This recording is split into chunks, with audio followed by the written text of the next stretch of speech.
Hi, and welcome back to Leia's Library. Find yourself a cozy corner, get yourself a nice cozy cup of tea, and let's get started.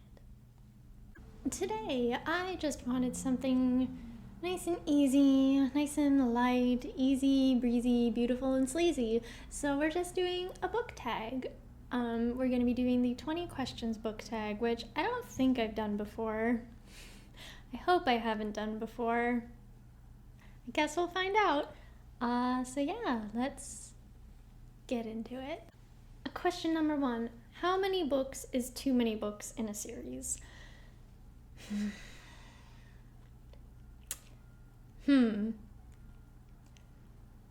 Personally, I think as long as you can organically keep the story going, there isn't really a limit. But I do feel that books that are stretched past the 5 book mark, oftentimes I will find a book in there where I feel like there's not really a lot going on. So I guess I would say anything past 5, but I think the right author could keep could keep a series going past 5 just fine. Like, and it's also different for, like, I'm thinking of like the Discworld series, but they're all set in the same world, but they're not the same story all throughout. So like that's that, and there are like, I don't know how many Discworld books are there. There are like 30, and I don't think that's too many. But yeah, I'm gonna say tentative 5.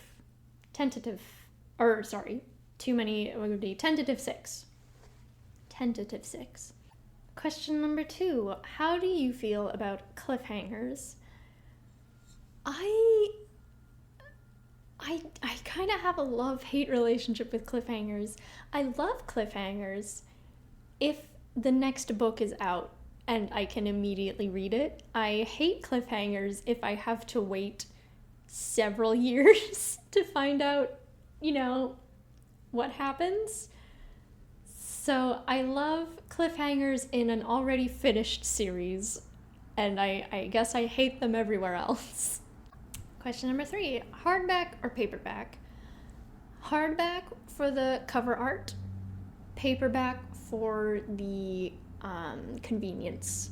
I own kind of a mixed bag. I like to have a series. If I am going to buy a series, I want them all to be in the same format.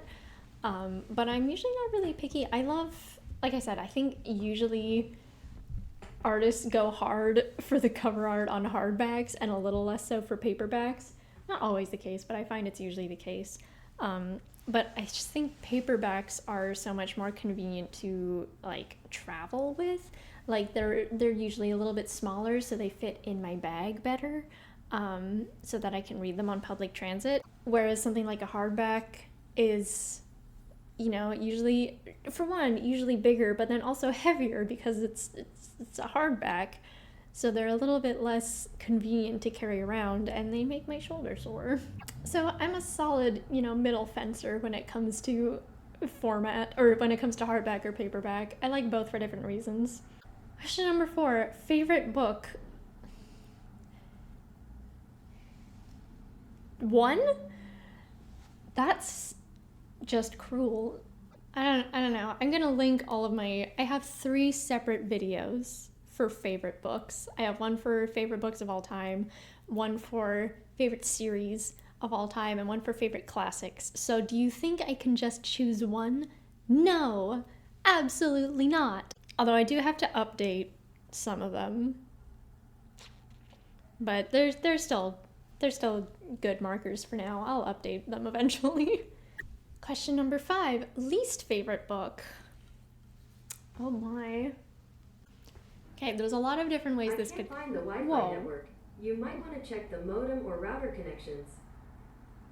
Nobody was talking to you, but thank you. Okay. Right, back to least favorite book. Okay, so there's like a few different ways we could go. Could be least favorite book in terms of writing. least favorite book in terms of plot, least favorite book in terms of content. Okay, I guess one of them would probably be Allegiant by Veronica Roth, which is the third and final book of the Divergent trilogy. To be honest, I don't remember anything that happens in that book. I remember exactly one thing that happens in that book towards the end, and that's it. That's all I've got. The only other thing I remember about that book is that I remember while I was reading it one time, I had the very, very strong urge to just take it and launch it at the wall because I was so frustrated with it. I really didn't like it. But yeah, I guess that one. Another one might be, there's this trilogy by an author called Oberyn Skye, which is such a cool name. I don't know if the series has a name, but it's Ambush. Pillage, Choke, and Ambush are the three books in that series. So it might be called the Pillage series. I don't know. But yeah, there's this middle grade series ? Middle grade, maybe early YA. But they just have, and they're like this fantasy about this kid who ends up having to move to this like tiny little town, and he ends up discovering dragon eggs, and then him and his friends just kind of like mess around with some baby dragons for a bit, and then the baby dragons turn out to be a problem, actually. And if that sounds like an interesting description, I'm sorry for misleading you. It's so bad. I'm sorry. I don't like to be mean about books, but it's just, it had the most unlikable protagonist. It had the writing was not it. It was not it. Foreshadowing, don't know her. Build up, who's that? Coherency, who needs it? Am I right? Oberyn Skye. And in case you are thinking, hey, Leia, come on, they're written for, it's a middle grade or early YA book. It's written for children. You know what else was written for children? Percy Jackson. Those books were phenomenal. You know what else was written for children?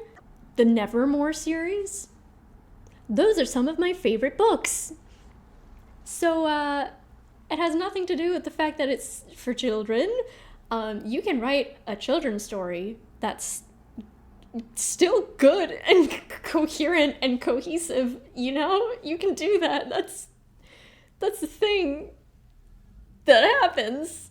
But not in this case. I'm so sorry. I got off on a huge tangent on these random books that I'm sure nobody has heard of before. Anyway, let's move on. Question number 6, I think. Love triangles, yes or no? No. No. Stop it. I can't stand love triangles. I hate a character who just flip-flops. And like when they're with one character, all they can think about, or when they're with one interest, all they can think about is the other love interest. I just like,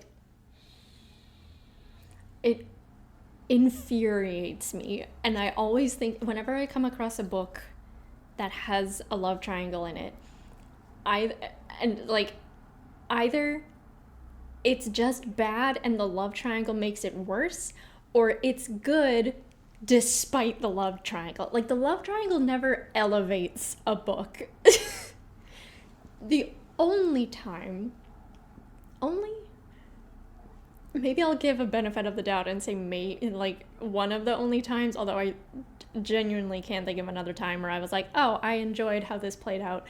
So one of the only times I have ever enjoyed a love triangle was in Iron Widow, because it was a literal triangle, because it was just a polycule. Perfect. No notes. Question number 7, je pense. The most recent book you just couldn't finish. So this is actually very recently. This was like last week, perchance. It was Victory City by Salman Rushdie. Yes, I'm not Salman. I think that's how you pronounce that. Yeah, I got 50 pages in. And it's not that I thought it was bad. It's just that it was not the story I wanted it to be.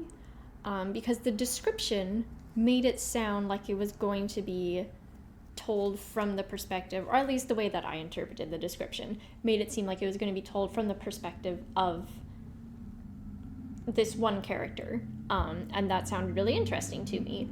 And it started off really interesting.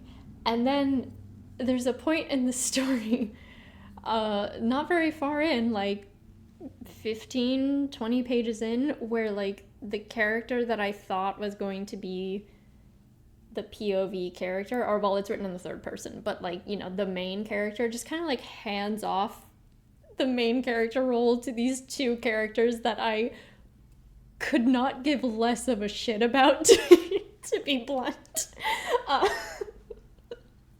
I just was not interested in them at all. And it was starting to become a chore to get through. Like, I was dreading picking up and reading the book to listen to these two idiots. So I just decided I don't need to do that. So I didn't. So I just stopped. And I was much happier with the next book I picked up. So it all worked out in the end. But yeah, that's the last book that I quit on. Question number 8. A book you're currently reading. I'm currently technically reading 3. Oops. Which is strange for me, because normally I only read one book at a time. I'm a very monogamous book reader. So the sequel for The Ember Blade recently came out, although apparently not in North America. I thought it came out in North America, but it didn't. But I thought it was coming out in February, so I decided to reread The Ember Blade. So I got a little way into that, and then because I didn't have any library books currently, and then a book came in for me at the library that was To Sleep in a Sea of Stars by Christopher Paolini, which is, if you've read it or you've seen it, it's a chunk. It's like 800 pages and like this, oh gosh, like this big and like this thick. So I paused The Ember Blade to start reading that, but then that got like really heavy and I needed a break, on top of other books came in for me at the library that were due back sooner. So I paused To Sleep in a Sea of Stars to read like 6 other books, and the book that I'm currently reading right now is Miss Percy's Pocket Guide to the Care and Feeding of British Dragons by Quenby Wilson. And I'm currently loving it. It's so cute. Yeah, I kind of got off track. Next question. Question number 9. The last book you recommended to somebody. The last book I recommended to somebody was Kaikeyi by Vaishnavi Patel, which I recommended to the owner of the Princess Party company I work for, because she really liked, I think it was The Invisible Life of Addie LaRue. And I, for everyone who really likes The Invisible Life of Addie LaRue, I suggest they read Kaikeyi. And Circe by Madeline Miller. I suggest they read those 2 books, because I really liked The Invisible Life of Addie LaRue, but for me it was missing something, and that something can be found in Circe and Kaikeyi. Yeah, I have a whole video about it. But yeah, so the last book I recommended was Kaikeyi, and so far she's loving it, so that's great. I love that. That's also like one of my favorite books now, so extra pleased. Next question. 10. Oldest book you've read by publication date. That would be Sense and Sensibility by Jane Austen, which was published in 1818. At least I think that would be the oldest one I read. I mean, I've read a translation of the Iliad, and the Iliad was published in, who the heck knows, ancient Greece. But the translation I read was obviously a lot more modern, so I don't know. I guess it would either be the Iliad or Sense and Sensibility, depending on how you want to look at it.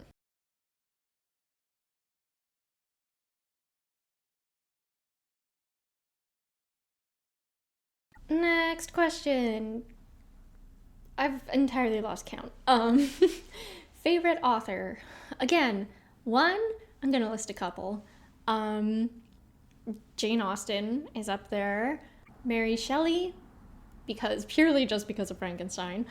Neil Gaiman, Terry Pratchett, Darcy Littlebadger. I've loved the 2 books that Shiran J. Zhao has come out with. Brandon Sanderson, of course. Agatha Christie, and Chris Whitting.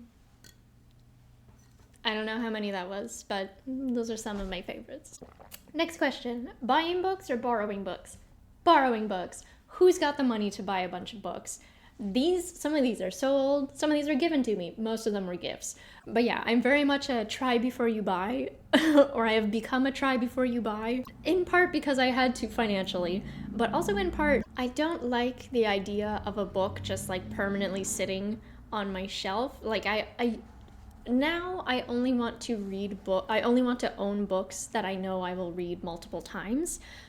So most of the books you see on the shelf are ones that I've read at least twice, unless they're newer, of course. But yeah, I'm definitely a try before you buy borrower of books. Next, a book that you dislike that everyone else seems to love. Perhaps Cinderella is Dead by Callan Byron? Oh my goodness. Colin Barron? I'm not sure how to pronounce his name, I'm so sorry. But yeah, I really wanted to love this book. I thought I was going to love this book, and I ended up really disliking it. But every time I hear it come up in other places on the internet, it's always getting like positively reviewed. I mean, if I look at Goodreads, it only has a 3.71 rating, but the vast majority are still 4 stars. So I would give that a mostly, it seems like most people enjoy it, and I am the outlier because I really didn't like it. Unfortunately, I really wanted to, but I just didn't. I have a video about it. I'll link it. I have to link so many videos in the description of this one. Next question. Bookmarks or dog ears? Bookmarks. Oh my gosh, bookmarks. Why did I even have to pause to think about that for a second? Definitely bookmarks. I do not dog ear books unless I absolutely have to, but even then I'll usually find a way around it. Next, a book you can always reread. Pride and Prejudice by Jane Austen is my go-to reread book. It is my little comfort book. It's right up there it is. It's my comfort book. I will reread it when I'm in a reading slump, or when I'm feeling down and don't really want to read anything else. It's usually the book I come back to, and then the other one would be Alice in Wonderland, pretty much for the same reasons, but Alice in Wonderland is shorter, so it's a little bit easier to get through. Next, can you read while hearing music? I used to do this, and now I think I would get sensory overload, or I would be continuously distracted by the lyrics. If it was instrumental music, maybe, but even then, no, I don't think so. I think I'd just keep getting distracted and sensory overload. Next, one or multiple POVs. I like both, to be honest. It depends on the story, because I think there are some stories that are best told just from one perspective, and there are some stories that are best told from multiple perspectives. So I really think it just depends on the story. I will say both, leaning slightly toward multiple. Next question. Do you read a book in one sitting or over multiple days? Oh, definitely over multiple days. I do not have the time in one day to just sit down and read. I work several jobs. The fact that I can finish any books at all is actually a minor miracle. So yeah, definitely over several days. And the last question number 20. A book you've read because of the cover. The Girl Who Fell Beneath the Sea by Axio. Okay, but come on, the cover is so pretty. It's so pretty. I'm not even sorry. It's beautiful. And then the story ended up being really lovely too, and I love the story. So it all worked out. And those are all the questions. Thank you so much for watching. If you would like to answer these questions down in the comments, feel free to do so. I would love to see the answers. If you'd like to find me elsewhere, you can find me on Instagram as Leia Like the Princess. And on Instagram, you can find on my little embroidery and art store, Moonlit Cat Creations, or you can go directly to its website at moonlitcatcreations.com. And we are still crowdfunding for my Fringe show going up in June, so if you would like to donate, I will be linking that in the description as well as its Instagram page, Moonlit Cat Productions, if you would like to follow along on our little theatrical journey. Until next time, stay cozy. I'm not even sorry. It's beautiful. And then the story ended up being really lovely too, and I love the story. So it all worked out. Whoa, that just kept going.